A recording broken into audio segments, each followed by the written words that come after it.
Autre bullshit psychologique, le syndrome de l'imposteur, ça n'existe pas.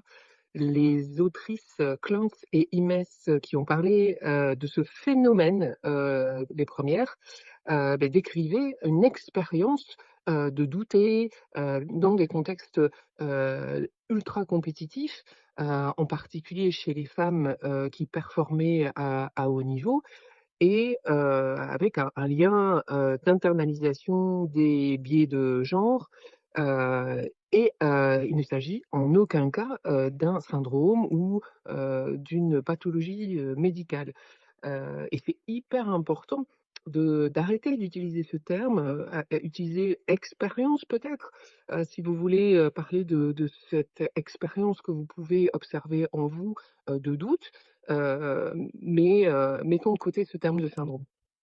Alors, pourquoi c'est important? Parce que si, on a l'impression qu'il y a une pathologie, eh bien, on va avoir tendance à, s'auto-critiquer davantage, avoir l'impression qu'il y a un problème avec nous, alors que ce n'est pas le cas. Ce qui est vraiment fondamental et important lorsqu'on fait l'expérience du doute, c'est, d'avancer avec ce doute. C'est la relation qu'on va avoir au doute qui va être importante, beaucoup plus que, le fait de douter ou pas.